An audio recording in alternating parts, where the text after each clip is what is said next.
As técnicas de relaxamento da yoga estão sendo aplicadas em algumas escolas para aquelas crianças aí bem agitadinhas. E parece que está dando certo, viu? Os professores garantem que a concentração dessa turminha melhorou. Elas brincam de tudo, pulam, se divertem, haja energia. Bárbara, de 3 anos, não para. De correr, de brincar. Gosta de ficar parada? Não. Mas quando é hora de deixar a brincadeira de lado e vir para a sala de aula, é preciso estar atento à capacidade de concentração e aprendizagem dos pequenos. Se não, aprender a ler e a escrever pode se tornar uma tarefa ainda mais difícil para pais e professores. Pensando nisso, esta escola apostou em aulas de yoga para os pequenos. Eles interagem e controlam os ânimos, uma técnica que desenvolve a concentração e ajuda a relaxar. Como elas ficam mais afetivas umas com as outras, então as brigas na sala de aula diminuem e com isso a professora tem um pouco mais de tranquilidade para passar o conteúdo. Em casa eles estão usando a prática. Isso está trazendo só benefício, tanto para a escola como para a família. Crianças cheias de disposição desta outra escola também estão aprendendo a controlar a energia acumulada.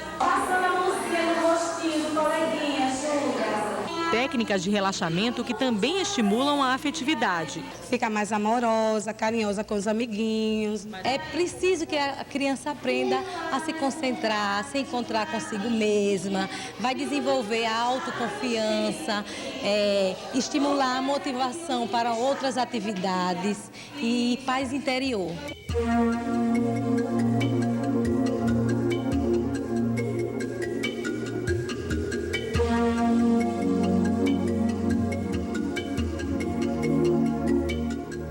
Que preocupação, gente. Bom, mas até que ponto essas técnicas podem ajudar a criançada? E o que mais pode ser feito para melhorar esse comportamento, o comportamento hiperativo? Quem vai responder para a gente é o psicólogo Djalma Lopes, nosso convidado de hoje aqui do ALTV. Boa tarde, Djalma. Muito obrigada pela sua participação. Tem criança que é hiperativa mesmo, tem criança que é agitada, tem criança que é hiperativa. Qual é a diferença? Boa tarde. Bem, é importante fazer essa diferenciação entre ser hiperativo ou ser agitado ou ativo por conta daquela idade da criança. O hiperativo, ele tem que ser avaliado não só pela escola, que vai sempre fazer a reclamação, vai passar pelo psicólogo, pelo médico. Ele tem que, por no mínimo 6 meses, estar repetindo uma série de comportamentos para enquadrá-lo na hiperatividade. Ele é inquieto, ele fala constantemente, ele não espera que você termine a pergunta, ele já responde. Então, ele é um impulsivo. Se ele for o tipo desatento, ele vai estar tão envolvido com todos os estímulos que ele não consegue parar para realizar só uma atividade. Ele começa a fazer uma tarefa aqui, mas vê um brinquedo ali. Então, ele está se distanciando do seu foco. Esse é o hiperativo, que em alguns momentos precisa realmente da medicação, tratamento psicológico e o acompanhamento pedagógico. Agora, a criança ou adolescente e até mesmo adulto que pode apresentar esse quadro é normal, digamos, ele é agitado, somente agitado, ou não é agitado. Ele age conforme a energia da sua adolescência e da infância, porque não há mais aquelas crianças da década 80 para trás. As crianças são outra. Há um então, naturalmente, já são mais agitadas por conta da condição social hoje, da vida hoje em dia. Do contexto social, né? Então, você tem a tecnologia provocando, principalmente os videogames, Playstations, né? Uma estimulação muito grande nas crianças e no adolescente, no adulto. Hoje você tem um celular para te encontrar a qualquer hora. Em outras épocas, não. Você tinha realmente que ter uma paciência para ter uma comunicação, não é? Hoje em dia tudo é mais ágil, então é essa a diferença básica. E como é que deve proceder com relação a essa turminha aí?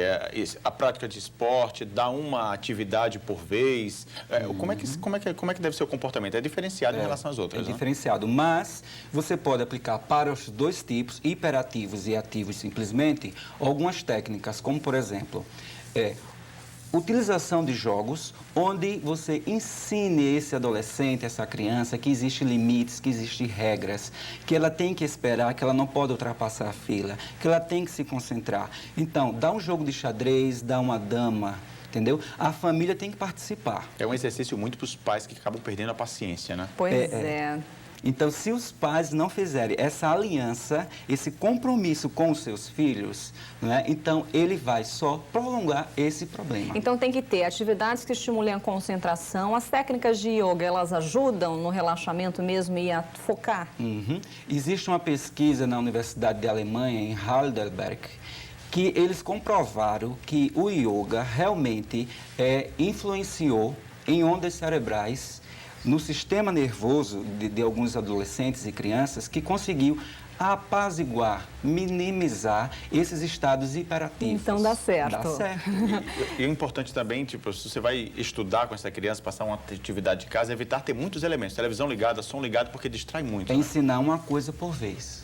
Para não desfocar aí a criança, mais uma vez. Djalma, muito obrigada pela sua participação aqui no LTV. Boa tarde. Boa tarde, eu agradeço. E em instantes.